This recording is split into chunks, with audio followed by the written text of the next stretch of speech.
entre les deux armées. Il se nommait Goliath. Il était de Gad et il avait une taille de 6 coudées et un empan.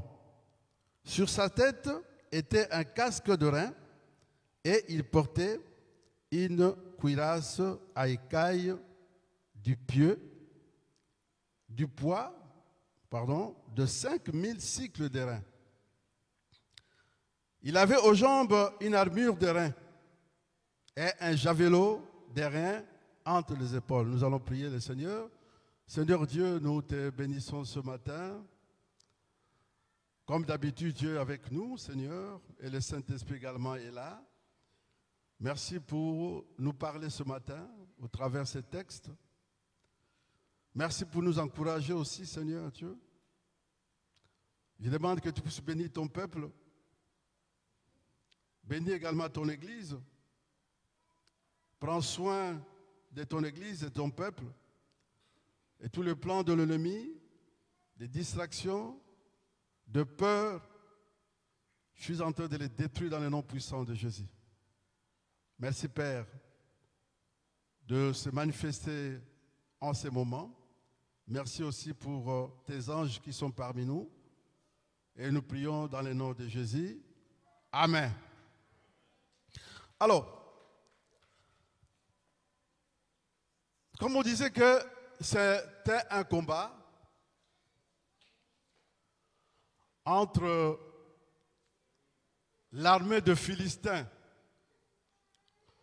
conduite par Goliath, qui était le géant, et Saoul, qui était le roi d'Israël avec son armée.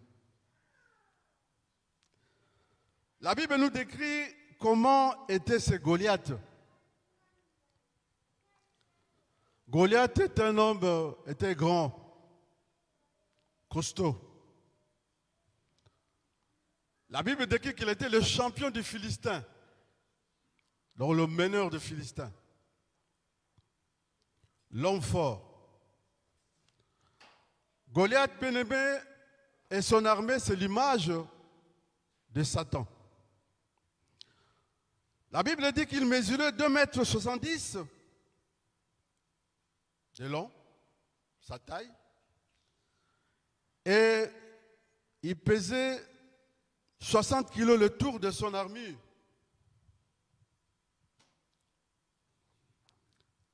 Et la tête de javelot de rein qu'il portait pesait du moins 7 kilos. Donc c'était un homme, déjà on voit sa corpulence, comment était sa grandeur, la taille, et puis tous les instruments qu'il a portés sur lui. Alors tout le monde avait peur de lui. Je disais c'était le meneur de Philistins. Et le Philistin croyait sur lui. Parce qu'il était désigné comme l'homme fort. Nous disons que dans les versets 8 à 10, que le Philistin s'arrêta et s'adressa aux troupes d'Israël rangées en bataille. Il leur cria: pourquoi sortez-vous pour vous ranger en bataille? Ne suis-je pas le Philistin? Et n'êtes-vous pas des esclaves de Saoul? Choisissez un homme qui descende contre moi. S'il peut me battre et qu'il me tue, nous vous serons assujettis.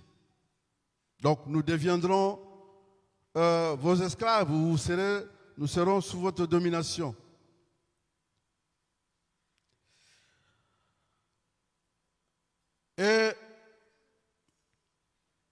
Mais si je l'emporte sur lui et que je le tue, vous nous serez assujettis et vous nous servirez. Le Philistin dit encore: Je jette en ces jours un défi à l'armée d'Israël. Donnez-moi un homme et nous nous battrons ensemble. Alléluia.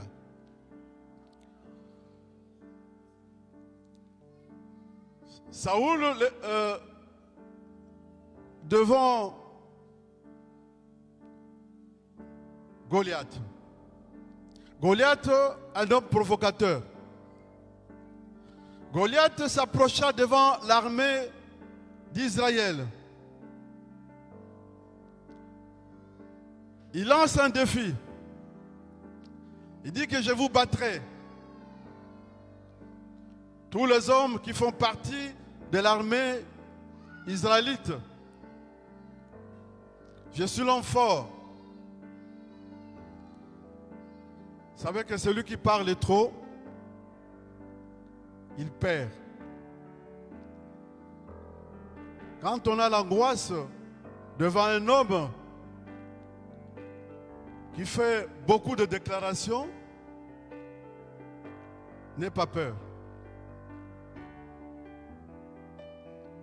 Alors Goliath, devant le peuple d'Israël, commençait à parler mal même du Seigneur, de Dieu. Il ne savait pas que l'armée israélite était l'armée de Dieu. Le Seigneur que nous servons, notre Dieu, est le chef des armées.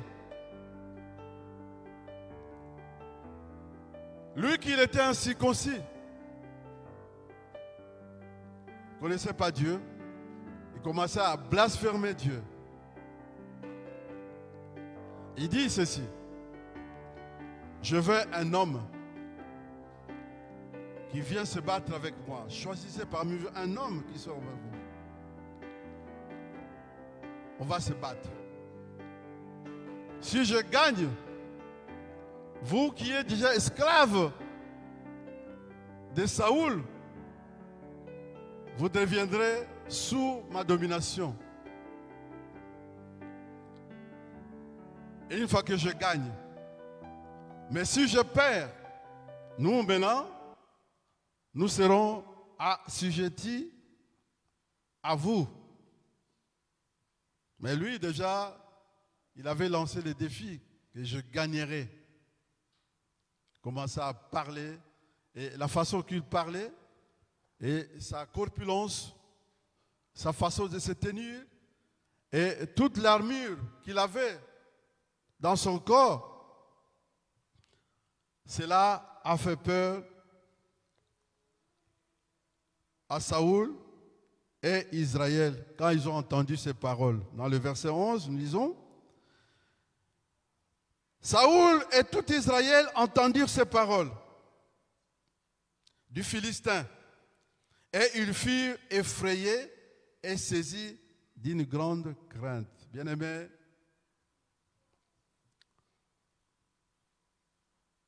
nous avons chanté tout à l'heure, nous avons Jésus à nous.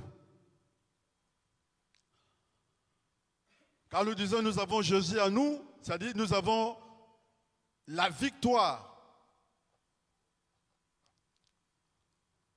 Et nous ne pouvons pas avoir peur. Quel que soit où nous sommes en face d'une situation.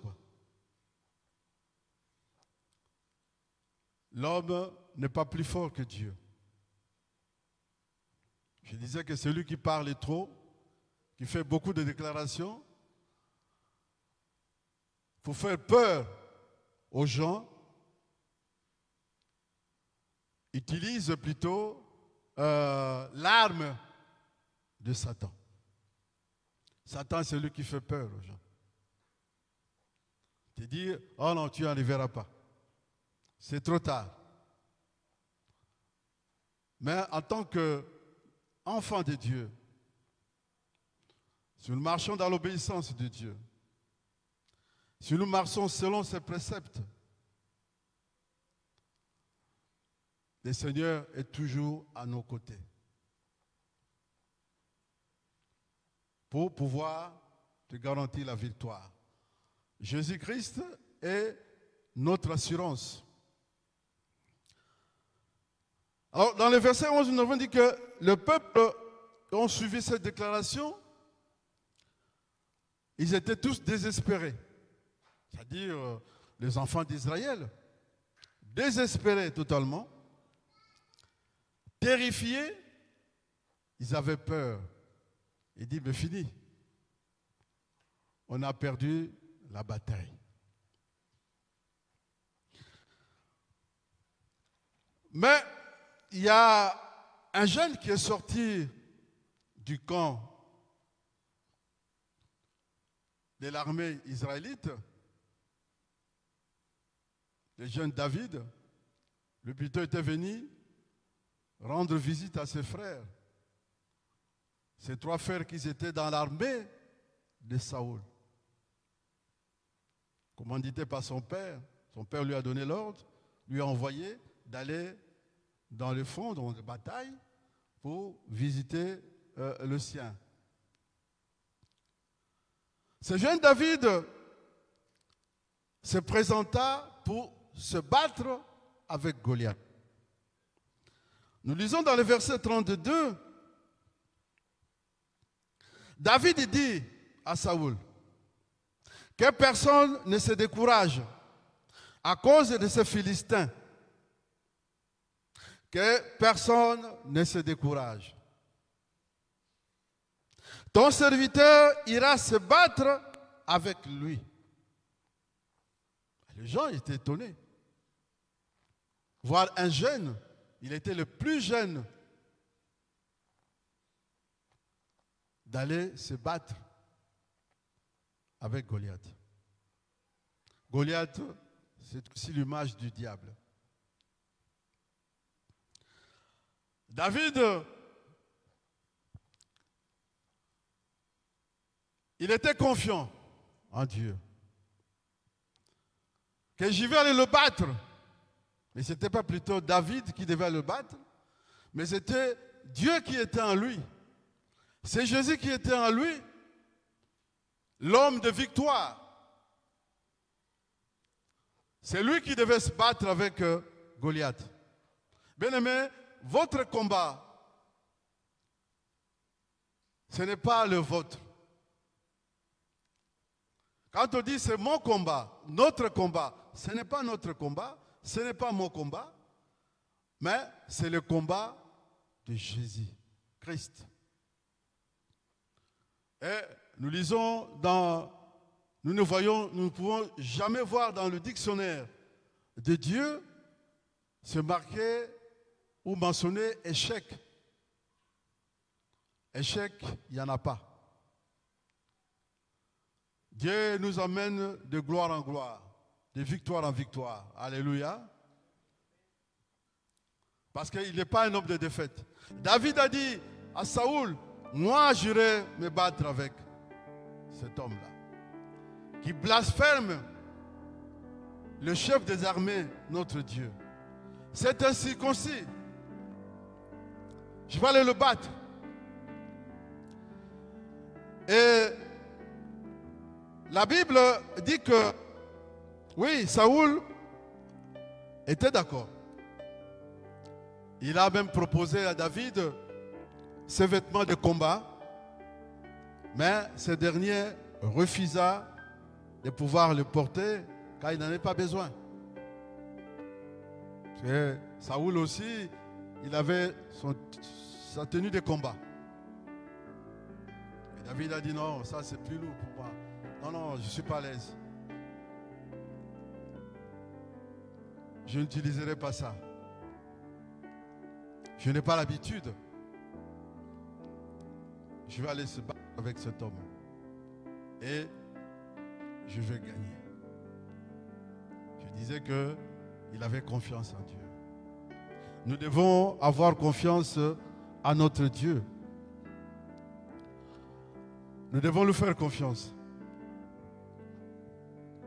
Parce que Dieu lui-même nous fait confiance.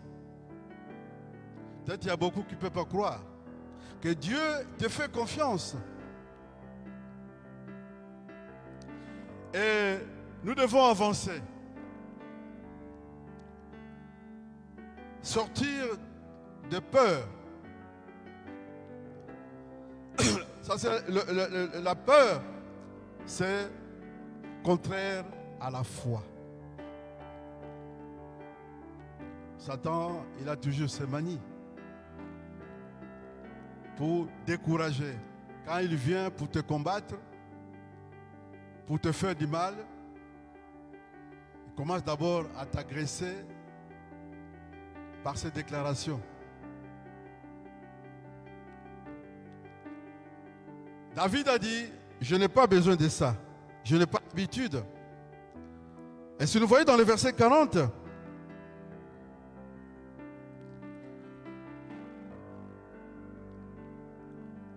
David, il prit en main. Ça, c'est l'arme de David. Il prit en main son bâton, choisit dans les torrents 5 pierres polies et le mit dans sa gibecière de berger et dans sa poche. Puis, sa fronde à la main, il l'avança. David était un berger. Il prenait soin des troupeaux de la famille. Si David était prêt à se combattre, à le combattre. Bien aimé, nous devons être toujours prêts à nous ranger dans la bataille. Une fois que nous sommes agressés par l'ennemi. Une fois que l'ennemi vient pour pouvoir nous démoraliser, nous décourager par ses déclarations, nous chercher la guerre, nous devons être toujours prêts. Un enfant de Dieu doit être toujours prêt. C'est pourquoi dans Ephésiens chapitre 6, Paul nous recommande d'être toujours armés des armes que Dieu a fait pour nous. Nous ne pouvons pas être vides. David il dit, jurez là. Après la bénédiction du roi Saoul, bon, le jeune, tu peux aller. Il a dit, fais confiance à moi. Personne ne se démoralise. Ne vous découragez pas. Quelle que soit la situation qui te préoccupe ou que tu traverses dans ce monde où nous vivons, il ne faut pas se démoraliser. Quand il y a une situation qui te préoccupe, il faut dire à Dieu. Dieu, il est là, de côté. Ici, dans la bataille, Dieu était là avec le peuple d'Israël. Dieu était là. C'est son armée. David a dit, je vais me battre avec lui. Et David prend ce qu'il avait besoin de prendre. Il a pris le bâton qui représente la croix de Jésus, qui s'est servi pour sa crucifixion à Golgotha. Et il a pris dans les torrents un cours d'eau violente, la source d'eau de bénédiction.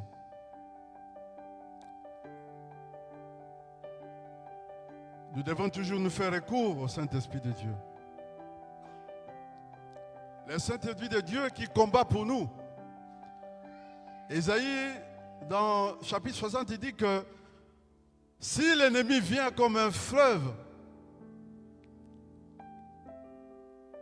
pour te combattre ou pour me combattre, le Saint-Esprit de Dieu est là, va le faire fuir. David est allé dans les torrents, il a pris un bâton, Bible dit qu'aussi, il a pris 5 pierres polies. Donc, les 5 pierres représentent pour nous les 5 ministères que Jésus est venu mettre en place dans son Église. C'est aussi l'image de la foi. Jésus est la pierre angulaire. En Jésus, on a toujours la victoire. Les autres ont rejeté Jésus. Mais bien aimés, ne rejetons pas ce Jésus. Ceux qui l'ont rejeté, ils n'ont qu'à retourner vers le Christ. C'est la pierre angulaire. D'où nous devons fonder notre foi. Alléluia. Il a pris encore, on dit, une fronde à la main. La fronde, je dirais, comme on dit communément, une lance. Donc avec cette fronde-là, il a mis les extrémités de deux côtés de caoutchouc. Deux caoutchoucs. Ces deux caoutchoucs, il y avait un à droite, un à gauche, et qui représente chacun de caoutchouc, l'Ancien et le Nouveau Testament. Et il a pris la lance et la pierre qui fit son arme. Paul dit, prenez le casque du salut qui est la parole de Dieu. Satan a peur de la parole de Dieu. Ne cherchez pas à aller chercher d'autres choses ou un marteau, mais seulement la parole de Dieu. Ne négligez pas la parole de Dieu. Tout ce que vous entendez de Dieu, écrit dans sa Bible ou dans ce livre qu'on appelle la Bible, qui est la parole de Dieu, est vraiment utile pour vous. Ne cherchez pas que ça, oui. Il y a certains qui disent que ces versets me plaisent. Ah, ces versets, ce n'est pas pour moi. Ces versets contre moi, non. Ne limitez pas la puissance de Dieu. Dans la Bible, nous avons la puissance de Dieu. Les écrits ont été inspirés de Dieu. Méditez la parole du Seigneur. Priez en méditant la parole du Seigneur. C'est l'origine de notre force. Alléluia. Alors, tandis que Goliath et ses soldats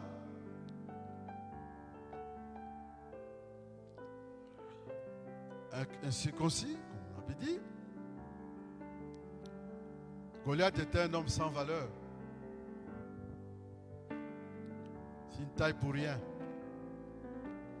Il ne faut pas avoir peur ou s'effrayer devant quelque chose qui te dépasse la taille. Goliath était un grand, mais il était nul. Un simple provocateur. Goliath, quant à lui, il avait son armement et son armée, qui était le Philistin, qui l'accompagnait. L'armée philistin, c'est l'image aussi de Satan. On va dire que Satan a plusieurs démons. Il vient pour envahir les enfants de Dieu, mettre l'obstacle, déranger la vie des enfants de Dieu. Mais si nous restons dans la parole de Dieu, si nous revenons à Jésus-Christ,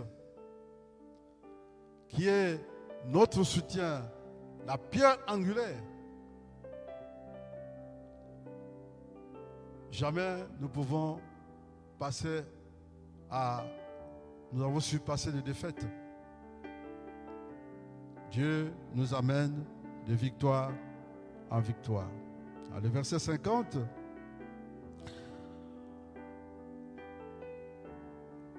Nous lisons le verset 50. Ainsi, avec une fronde et une pierre, David fut plus fort que le Philistin. Il le terrassa et lui ôta la vie, sans avoir d'épée à la main. Pardon, sans avoir l'épée à la main,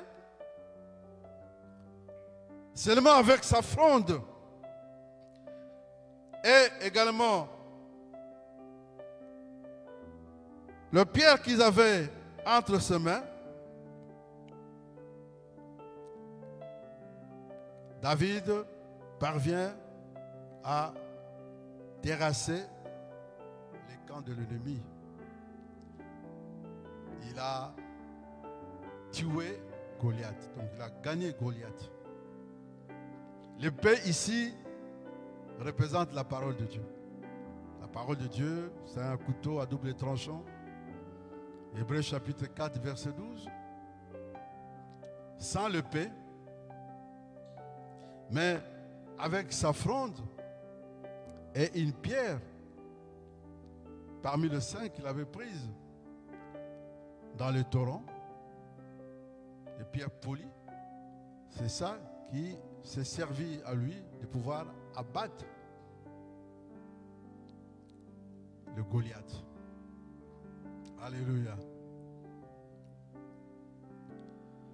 Et Dieu était là. Ce n'est pas en disant que c'est n'importe quelle pierre qu'on a ramassée.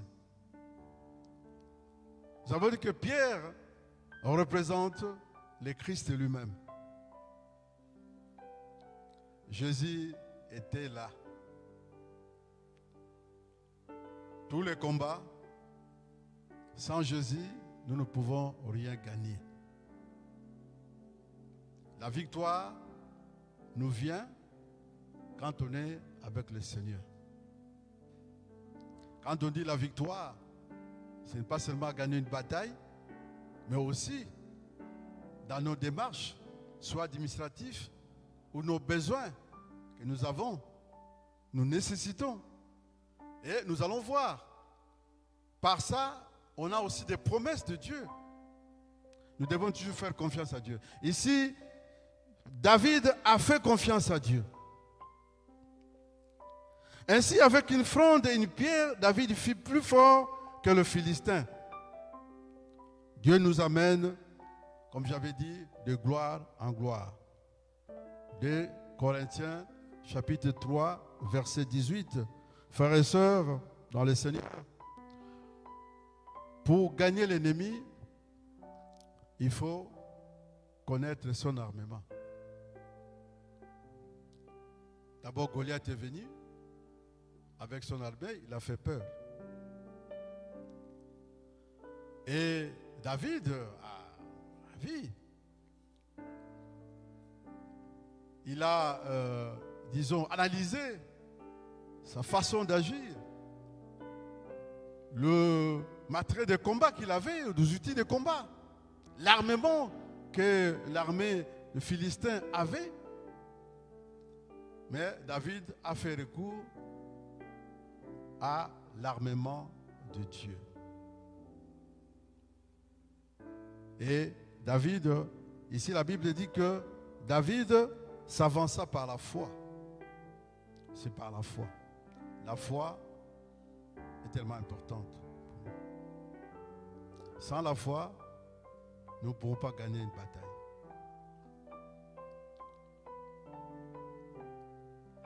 Ce n'est pas seulement par la prière de jeûne. Il faut la foi. La foi qui vient de Dieu. La foi qui vient de la parole du Seigneur. Nous devons avoir foi en Jésus-Christ. Foi aussi dans sa parole. David, il a dit,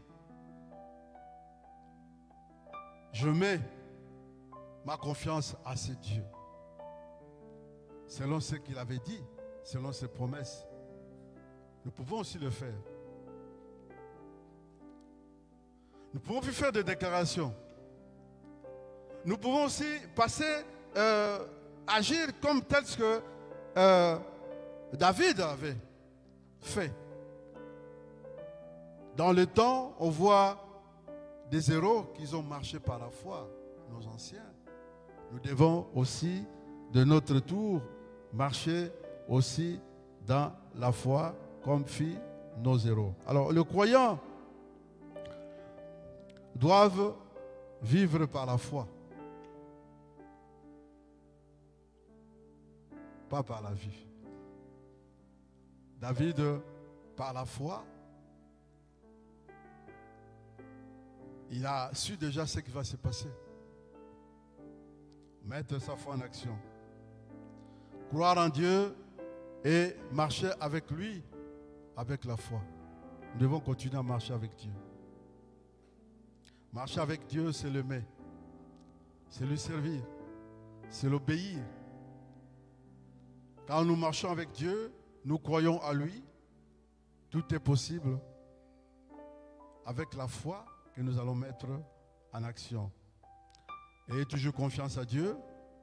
Oui, il arrive des problèmes.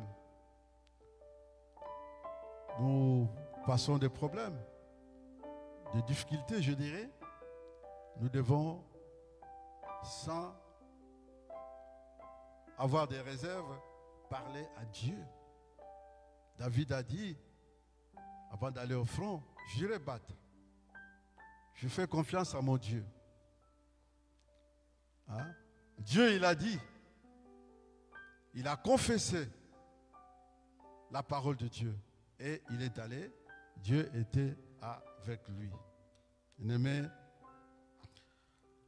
enfant de Dieu, Dieu veut que nous changeons. Dieu veut que nous puissions évoluer pour aller de l'avant. Sans le changement, nous ne pourrons pas avancer. Le changement n'est que la confiance à Dieu. Pas de doute. Si David avait des doutes, bon, l'armée israélienne devait être vaincue. Ben, il a vu le sien, c'est-à-dire le roi Saoul, également le reste du peuple. Déjà, ils se vivaient dans l'angoisse. Ils étaient effrayés. Il dit, mais c'est tout, c'est fini. On a perdu. Aujourd'hui, nous serons dévorés. Mais David,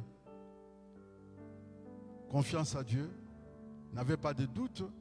Il dit, j'irai moi battre là-bas. Alors, douter à Dieu, c'est un péché. Vous ne devez pas douter à Dieu. Quand nous voulons donner quelque chose à Dieu, faire un geste pour ce Seigneur, quand nous voulons affronter, parce que quand on est dans on fait des démarches administratives, on est tenté d'affronter l'ennemi. C'est vers le territoire de l'ennemi quand nous allons. Quand nous allons prêcher l'évangile, quand nous annonçons ou nous prêchons dans l'église, quand nous prêchons au marché, nous allons provoquer l'ennemi dans son territoire. Nous devons être toujours prêts. Marchons dans la repentance qui amène la présence de Dieu. Pas avoir de certitude. Nous allons voir au travers ces textes le principe de la foi.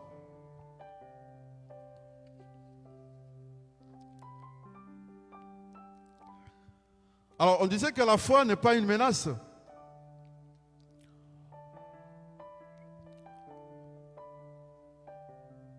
Ou sur l'armure.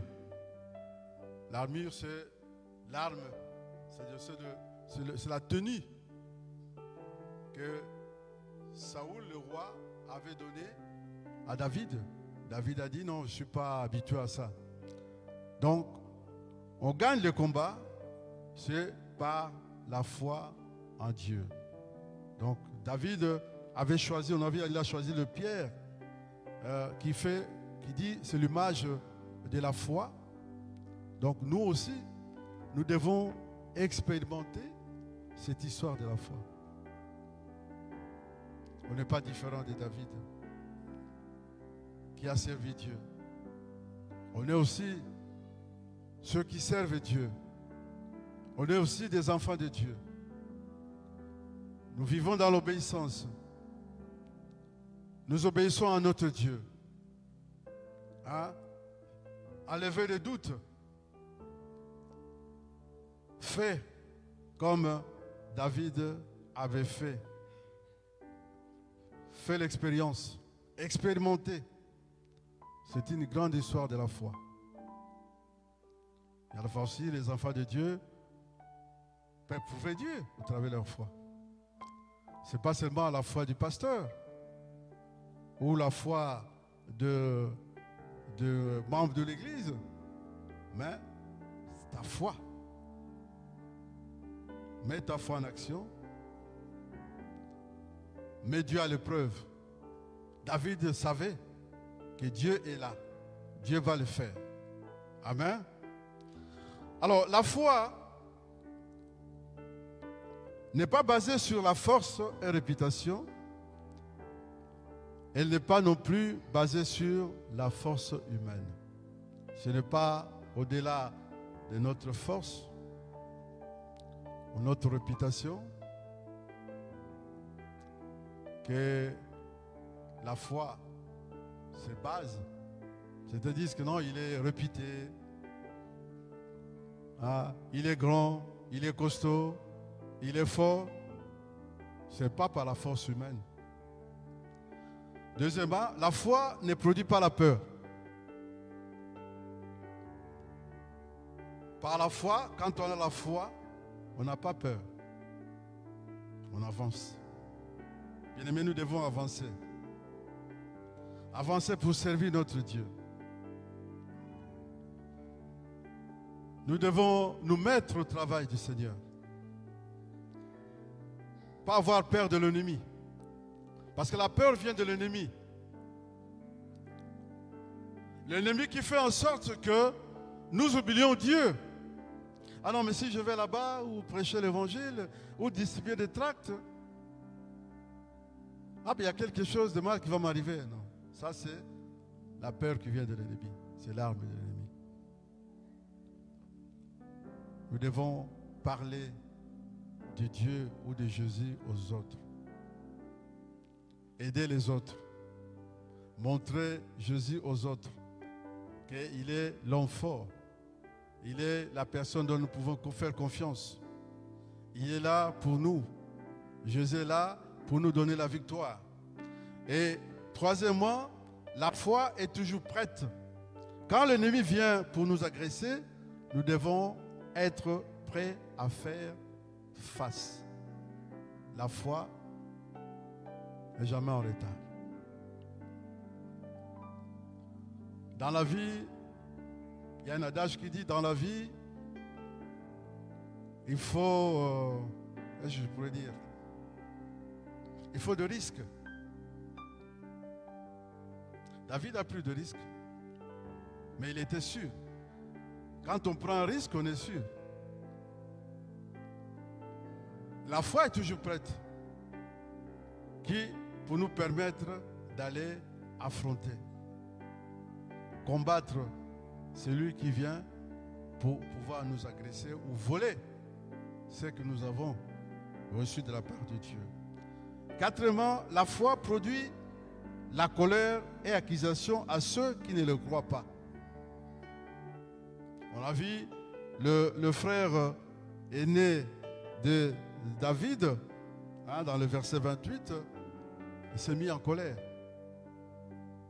Donc, il avait un problème spirituel. Oui, la foi. Quand la foi est là, la foi veut agir. Parce que la foi, c'est comme un aimant. C'est ce qui pousse Dieu à pouvoir se manifester par sa puissance surnaturelle. Alors il y a la foi qui provoque cette colère. Et bien aimé en Christ, la foi et l'accusation sont spirituelles. Paul a dit, nous devons vivre par la foi et non par la vie. La foi, nous avons demandé à Dieu, ou tu as demandé à Dieu quelque chose et tu l'as déjà reçu. Donc, il attend qu'un moment que tu vas toucher la chose que tu avais demandé. Ça sera palpable. Donc, la foi, c'est l'espérance. Alors, cinquièmement, la foi a un plan d'action quand les choses nous paraissent impossibles. Quand nous sommes dans des moments un peu difficiles, où on n'arrive pas à avoir des solutions, la foi met son plan en action. Tu as besoin de faire quelque chose, mais tu ne trouves pas une solution, où il n'y a pas de résultat. Mais là, la foi qui est en vous va mettre sur pied son plan, ton plan d'action. Donc la foi va pouvoir agir. Alors, il faut toujours être fort. Nous devons toujours montrer que nous sommes forts. Un enfant de Dieu ne se montre pas faible. Pour nous, je dis, la faiblesse, c'est pour nous. Pour nous, c'est la force. Le diable te voit, tu es faible. Mais c'est la force que tu as. La foi en Dieu est là pour pouvoir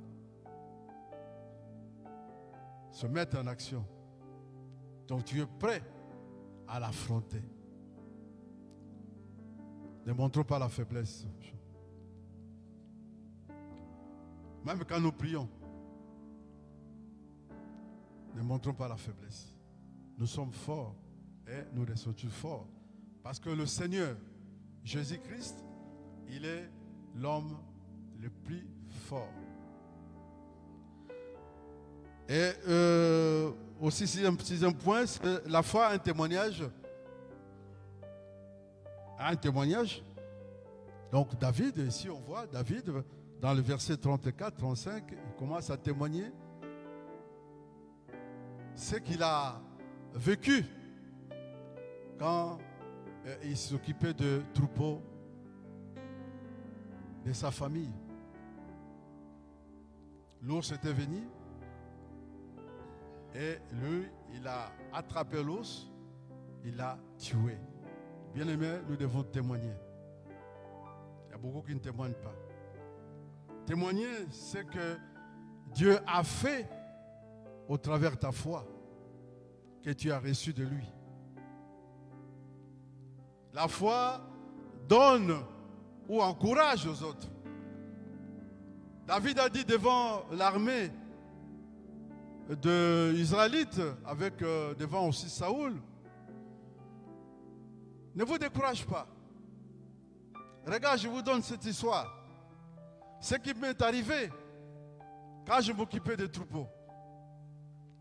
Il a récité ou il a raconté cette histoire, l'événement qu'il avait vécu. Et tout le monde était, ah oui, c'est vrai. Il a dit, c'est par la puissance de Dieu que je suis arrivé à gagner l'ours.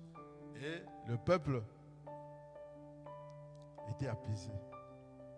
Nous devons témoigner, même des petites choses, nous devons témoigner à Dieu. Plus que nous témoignons, Dieu est là pour pouvoir nous aider à avancer de l'avant. Nous allons terminer parce que c'est un peu long. Nous terminons par le 7e point. Donc, la foi montre comment sera le résultat. La foi en Dieu nous montre comment sera le résultat. Je sais ce que je fais, quel sera le résultat. Dieu, au travers de la foi, me montre.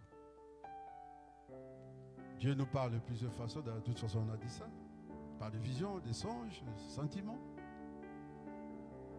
Je sais ce que je suis en train de faire, quel sera le résultat demain. Je sais ma persévérance, quel sera le résultat demain. Ma confiance à Dieu, quel sera le résultat demain. Alléluia. Soyez bénis, bien-aimés frères et sœurs. Gardez l'espérance à Dieu, la foi en Dieu. Soyons toujours prêts pour affronter tout ce qui peut nous arriver qui n'est pas de Dieu. Soyez bénis dans le nom de Jésus. Amen.